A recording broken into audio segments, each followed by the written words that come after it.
नमस्कार विद्यार्थी मित्र हो. मी प्राध्यापक मानाजी गावडे, तुळजाराम चतुरचंद महाविद्यालय, मराठी विभाग, बारामती. विद्यार्थी मित्र, आपल्याला ठाऊक आहेच की गेला आठवडाभर कोरोनामुळे महाविद्यालय बंद झाली आणि आज सुरू होण्याची शक्यता होती, परंतु कोरोनाचा कहर वाढतच असल्यामुळे पुन्हा शासनाला निर्णय घ्यावा लागला आणि पुणे जिल्ह्यातील परिस्थिती पाहता पुन्हा महाविद्यालय काही दिवसांसाठी बंद राहणार आहेत. परंतु आपलं जे ऑनलाईन टीचिंग आहे ते मात्र सुरूच राहणार आहे. मित्रांनो, परिस्थिती बिकट आहे, आपला नाविलाज आहे, त्यापुढे आपण काहीही करू शकत नाही. परंतु मी नेहमी सांगतो की आपल्याला थांबून चालणार नाही, आपल्याला बसून चालणार नाही, आपल्याला हातावर हात ठेवून बघत राहता येणार नाही, तर येणाऱ्या परिस्थितीला सामोरं जावंच लागेल. आणि म्हणून परत आज आपण ऑनलाईनकडं वळत आहोत. आता मित्रांनो, आपणाला माहीत असेल की ऑफलाईनमध्ये वेगवेगळ्या वर्गांमध्ये आम्ही वेगवेगळे शिक्षक जात होतो. त्यामुळं कोणी मागं कोणी पुढं किंवा घटकांमध्येही अदलाबदल झालेली होती. ऑनलाईन सुरू होतं तेव्हा सर्व फॅकल्टीला, समजा मी एक शिक्षक एकसारखा घटक सोडत होतो, परंतु काही काळ आपण ऑफलाईनही शिकलो आहोत. तर ते गृहीत धरून परत आज आपण पुढचं जे आपला पुढचा अभ्यासक्रम आहे त्याची सुरुवात करूया. आता आपणापैकी काही जणांना शब्दशक्ती हे प्रकरण माहीत असेल. व्याकरणाचा जो भाग आपल्या पाठ्यपुस्तकात दिलेला आहे त्याच्या पलीकडील काहीही आपल्याला विचारलं जाणार नाही. तर शब्दशक्ती हा व्याकरणातला पहिला भाग आपण काही वर्गांमध्ये पाहिलेला आहे.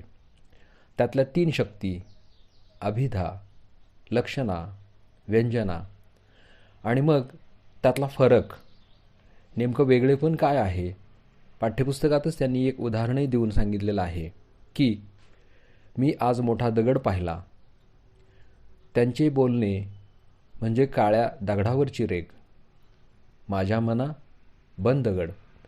आता इथं तिन्ही वाक्यात दगड शब्द आलेला आहे.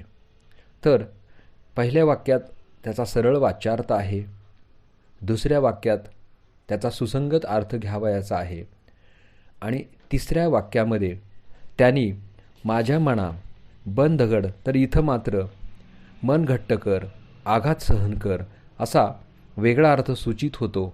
तो आपण घ्यायचा आहे आणि घेतही असतो. फक्त आपण व्याकरणाचे नियम म्हणून त्यातून त्यांना वेगळं काढून पाहत आहोत. मित्रांनो, अभिधा ही शब्दांची पहिली शक्ती आहे.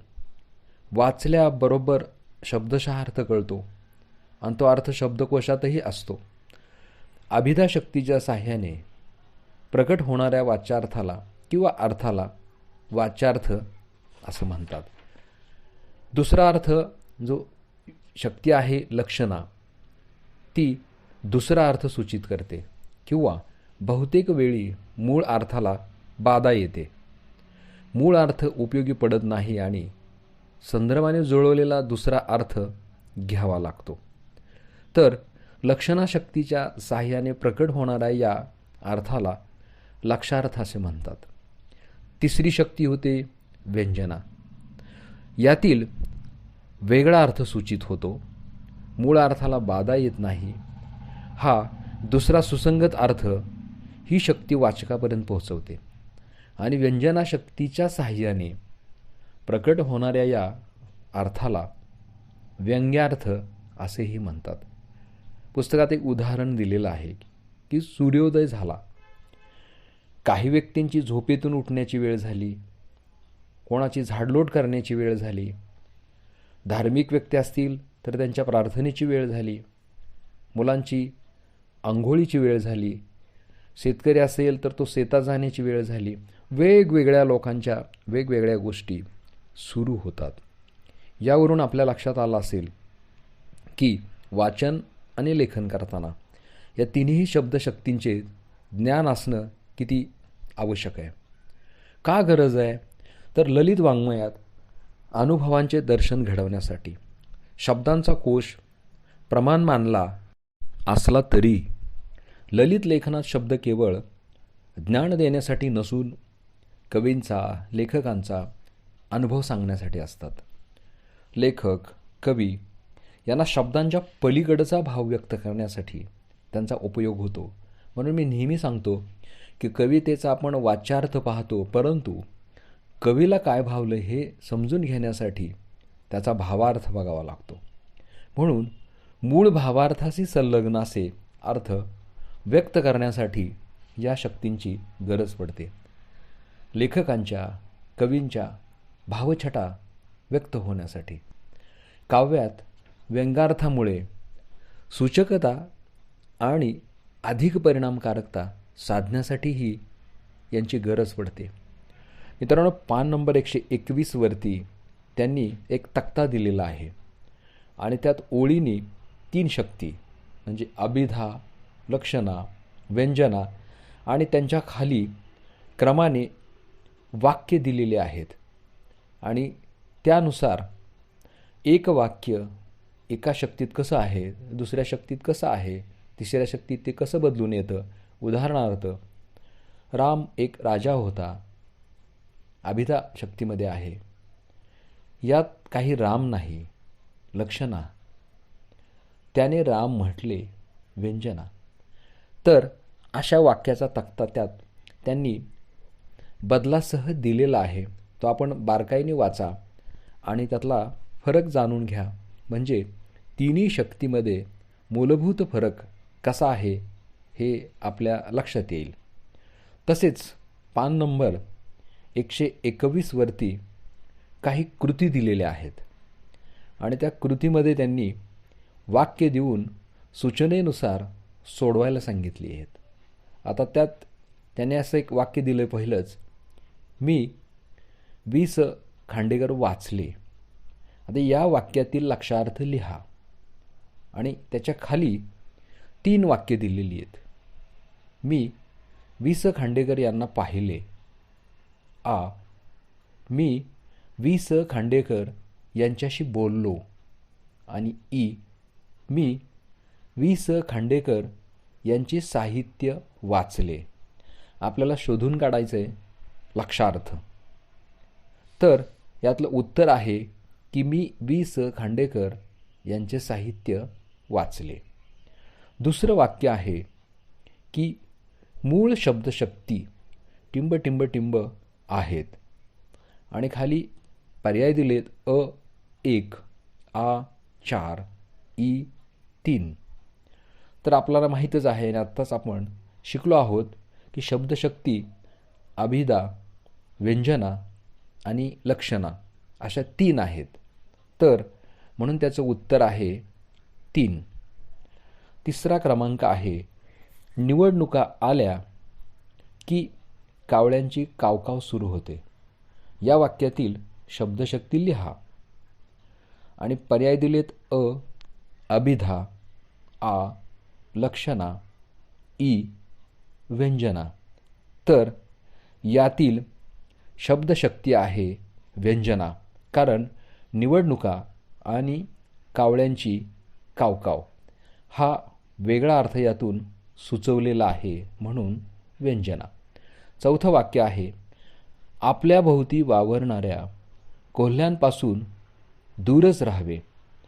या वाक्यातील कोल्हा या शब्दातून व्यक्त होणारा लक्षार्थ ओळखायचा आहे. जंगलातील धूर्त प्राणी, मळ्यातील मका खाणारा आणि ई धूर्त माणसे. आता बघा त्याने काय विचारलेलं आहे. कोल्हा या शब्दातून व्यक्त होणारा लक्षार्थ. जंगलातील धूर्त प्राणी नाही, मळ्यातील मका खाणारा नाही. मग कोणाला उद्देशून म्हटलंय, तर उत्तर आहे धूर्त माणसे. क्रमांक 5 घरावरून मिरवणूक गेली. या वाक्यातील शब्दशक्ती लिहा आणि खाली त्यांनी दिलेले आहेत अभिधा, आ लक्षणा, ई व्यंजना. आणि आपल्या लक्षात आलं असेल की घरावरून मिरवणूक गेली दुसरा अर्थ इथं सुचविलेला आहे आणि म्हणून याचं उत्तर आहे आ. लक्षणा. क्रमांक 6चं वाक्य दिलेलं आहे, मी एक लांडगा पाहिला. या वाक्यातील शब्दशक्ती ओळखा. आता आपल्या लक्षात आलं असेल की हे वाक्य वाचल्याबरोबर आपल्या डोळ्यासमोर एक जे चित्र येतं ते अगदी सरळ सरळ आहे. मी एक लांडगा पाहिला म्हणजे लांडगा नावाचा प्राणी डोळ्यासमोर येतो आणि म्हणून त्याचं उत्तर आहे अभिधा. तर विद्यार्थी मित्रहो, अशा तऱ्हेने या 3 शक्तीतलं शेवटचं कृतीसाठी दिलेलं उदाहरण आहे, समाजातील असले साप ठेचलेच पाहिजेत. या वाक्यातील शब्दशक्ती लिहा. अ लक्षणा, आ व्यंजना आणि तिसरं आहे अभिधा. आता बघा, समाजातील असले साप म्हणजे इथं सापाबद्दल म्हटलेलं नसून तर तशी प्रवृत्ती असलेल्या माणसाबद्दल म्हटलेलं आहे, म्हणून इथं शक्ती आहे व्यंजना. आता खाली कृतीमध्ये त्यांनी क्रमांक 8ला तक्ता पूर्ण करा असं म्हटलेलं आहे आणि त्यात त्यांनी शब्दशक्ती ओळखा असं म्हणून त्यात अनुक्रम शब्द, वाक्य आणि शब्दशक्ती असा तक्ता दिलेला आहे आणि फक्त वाक्य लिहिलेले आहेत. त्यातला शब्द निवडून काढायचा आहे आणि तो पहिल्या राखाण्यात लिहायचा आहे आणि त्याची शक्ती शेवटच्या राखाण्यात उत्तर म्हणून लिहायची आहे. तर एक वाक्य दिलेलं आहे, मी निबंध लिहिला. आता यातला शब्द निबंध, शक्ती कुठली आहे? अभिधा. दुसरं वाक्य, त्याच्या मनात काहूर माजले. आता पहा, शब्द आहे माजले आणि याचं उत्तर आहे लक्षणा. ताजमहाल सुंदर आहे. शब्द आहे ताजमहाल आणि शक्ती आहे अभिधा. चौथं, फारच शहाणी आहेस तू. शब्द आहे शहाणी आणि शक्ती आहे व्यंजना. वाक्य आहे हा किल्ला बुलंद आहे आणि शब्द आहे किल्ला आणि शक्ती आहे अभिधा. आता पुढं दुसरा तक्ता दिलेला आहे, शब्दशक्तीनुसार शब्द व वाक्य लिहा. एक आहे अभिधा. आता शब्द अभ्यास, तर वाक्य येईल मी दररोज अभ्यास करतो. दुसरी शक्ती लक्षणा, शब्द पुल, तर वाक्य येईल मी पुल वाचले. तिसरी शक्ती आहे व्यंजना, शब्द म्हैस घेतला, तर रामू म्हशीसारखा चरतो. त्याच्यापुढं आणखी एक तक्ता दिलेला आहे आणि त्यांनी म्हटलेलं आहे की शब्दशक्तीनुसार तक्ता पूर्ण करा. त्यात शब्दशक्ती, शब्द आणि वाक्य दिलेले. त्यात आता मात्र कधी शब्द आहे, कधी वाक्य आहे, तर कधी शब्दशक्ती दिलेली आहे आणि आपल्याला रिकाम्या जागी शोधून उत्तर लिहायचं आहे. तर शब्द आहे सिंह, शब्दशक्ती अभिधा आणि वाक्य असेल सिंह गर्जना करतो. दुसरी शक्ती लक्षणा, शब्द जेवणाचे ताट, चला पानावर बसा. तिसरी शक्ती आहे व्यंजना, शब्द घेतला बगळे, तर पांढरे ते सारेच बगळे नसतात. इथं त्यांनी ते दिलेलंच आहे. अशा रीतीने अतिशय व्याकरणातला सोपा भाग म्हणजे शब्दशक्ती आहे. आणि मी तुम्हाला सांगितलंही होतं, जसं चित्रकार आपल्या रंगातून, गायक आपल्या सुरातून, तसंच लेखक आपला अनुभव शब्दातून व्यक्त करतो आणि त्यातून तो संदेश, भावना, विचार यांची देवाणघेवाण व्हावी म्हणून त्याची प्रभावी अभिव्यक्ती होण्यासाठी योग्य, सूचक आणि पोषक शब्दांची योजना करतो. तर यालाच त्या जी कौशल्य आहेत त्यालाच आपण शब्दशक्ती असं म्हणतो. हा भाग इथं संपलेला आहे. आता पुढच्या भागामध्ये आपण काव्यगुण हा व्याकरणाचा भाग पाहूया आणि आज इथंच थांबूया. धन्यवाद.